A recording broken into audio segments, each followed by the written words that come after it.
Karine, où nous emmènes-tu encore aujourd'hui? Avec un temps superbe. Un temps superbe. Tout d'abord, bonjour aux amis de nos amis. Avec Actu TV, nous avons décidé de nous mettre au vert. C'est les vacances.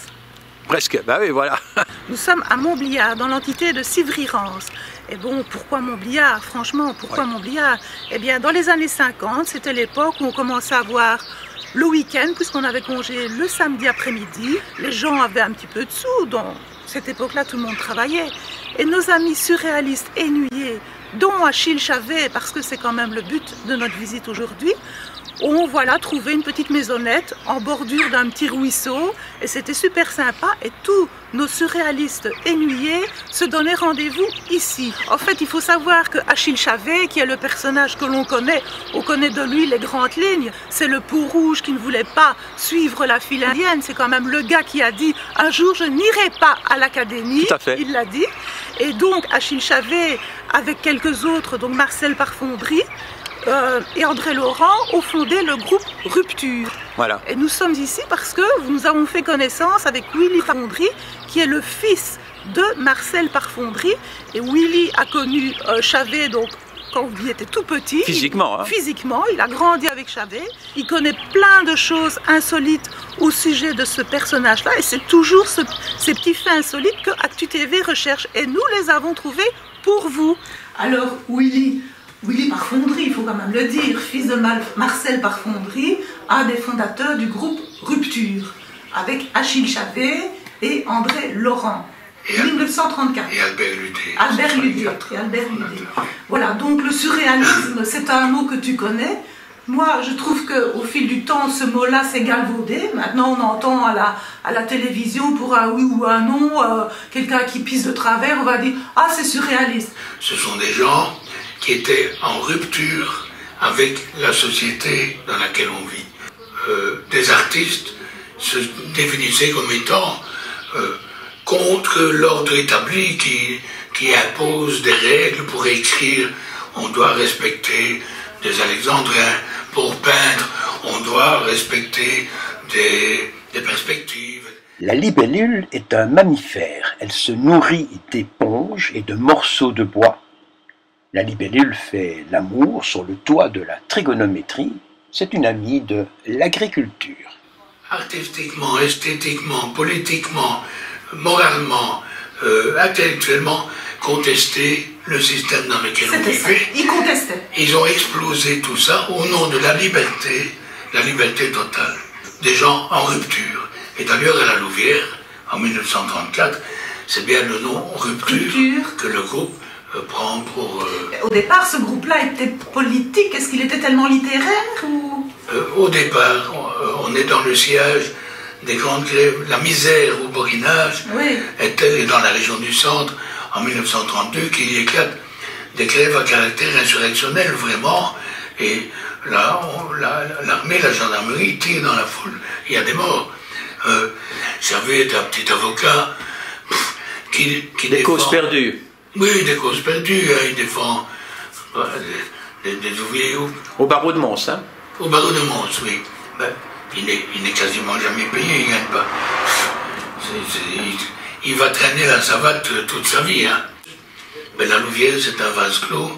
Il y a tous ceux qui sont intéressés par l'art, ils se rencontrent toutes les semaines. C'est tous les mêmes. Et ils commencent à en avoir un peu marre. Et Bury, qui a une petite librairie à la Louvière.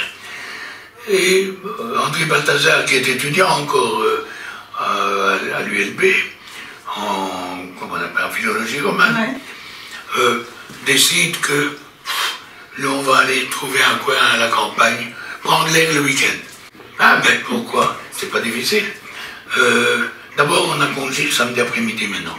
C'est nouveau. Ah oui. Donc, on peut avoir le samedi après-midi, on peut loger et le dimanche revenir.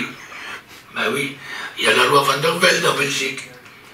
On ne boit pas du pastis, on ne boit pas du picron, c'est interdit dans le bistrot. Donc ici, à la frontière française, à côté de Montbliard, et à Sauvage et un bistrot, épicerie où tu peux avoir des baguettes, du pain français, disent les Belges.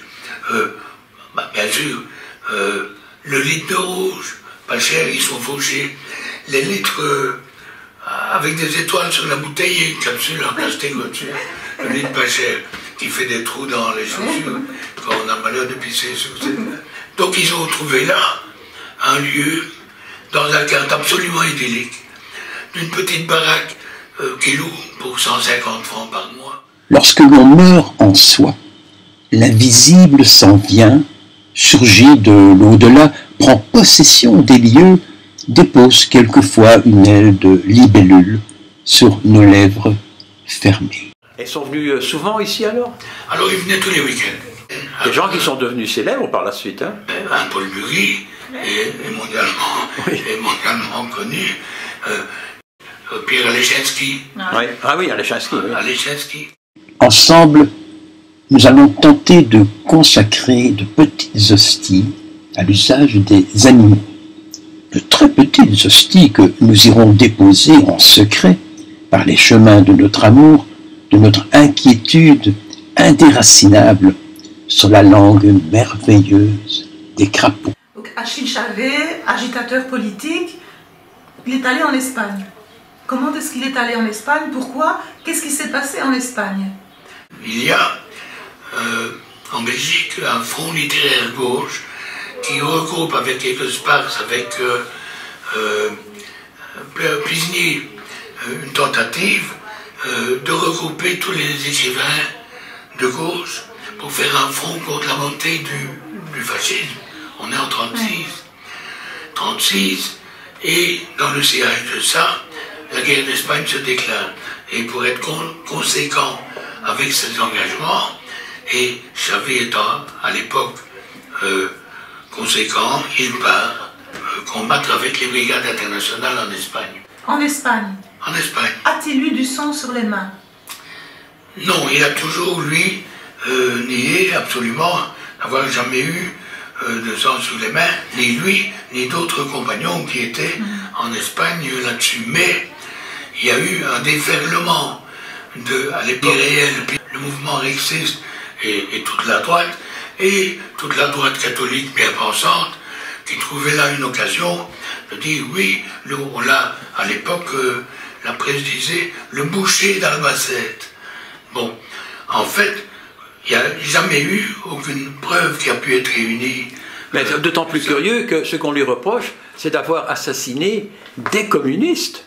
Je crois que personne ne peut s'y retrouver, hein, parce qu'un chat perdrait ses petits dans cette espèce de myriade de chapelles communistes, gauchistes, etc. Mais on lui a reproché, malgré tout, à tort ou à raison, parce que personne ne peut dire que ce soit vrai ou pas vrai, d'avoir physiquement tué des gens qui étaient communistes d'une autre chapelle peut-être en Espagne. Voilà, lui a toujours nié ça. Mais c'était un personnage, bon, à la Louvière, c'est un avocat, bon, des causes perdues, toujours sans un sou, mais il traînait quand même beaucoup dans les cafés. Il n'était pas alcoolo, mais il traînait tout le temps dans les cafés. Il était marié, tout compte fait? Oui, bien sûr, bien sûr.